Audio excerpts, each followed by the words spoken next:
Investor di IKN Nusantara atau IKN Nusantara bisa menggunakan lahan yang diberikan kepadanya hingga 180 tahun.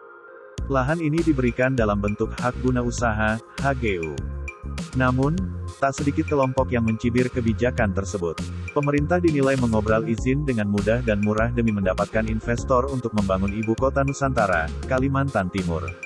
Pemerintah pun dinilai mengemis kepada investor lantaran memberikan tawaran super menarik seperti HGU selama 90 tahun tersebut.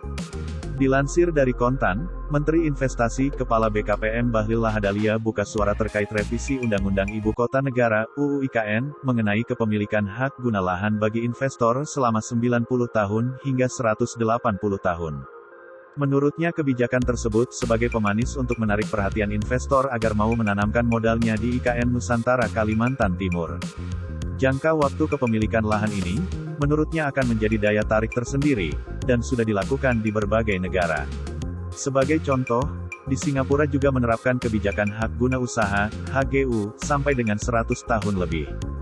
Bahlil tak memungkiri menang untuk menarik investor di wilayah baru memang harus dilakukan marketing yang menarik dan berbeda. Adapun Bahlil membantah kebijakan tersebut diberlakukan karena saat investor yang masuk IKN sepi peminat. Ia mengklaim beberapa investor sudah menyatakan komitmen masuk ke IKN adalah dari Uni Emirat Arab, China, Korea Selatan, hingga negara Eropa.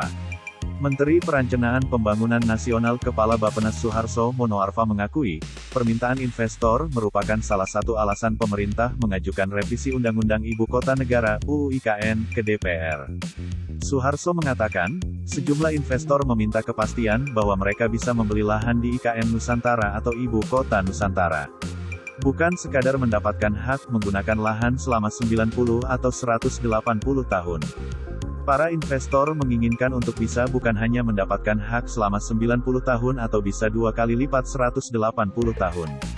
Tapi bagaimana orang bisa beli enggak tanah di sana? Itu kita sedang masukkan aturan itu, kata Suharso di Kompleks Istana Kepresidenan Jakarta, Kamis tanggal 1 Desember tahun 2022.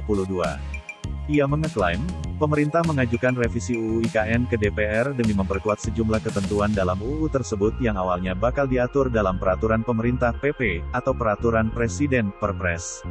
Misalnya, pemerintah ingin mempertegas posisi Ibu Kota Nusantara, antara sebagai daerah otonomi atau kementerian lembaga, begitu pula dengan kewenangan otorita IKN sebagai pengembang IKN.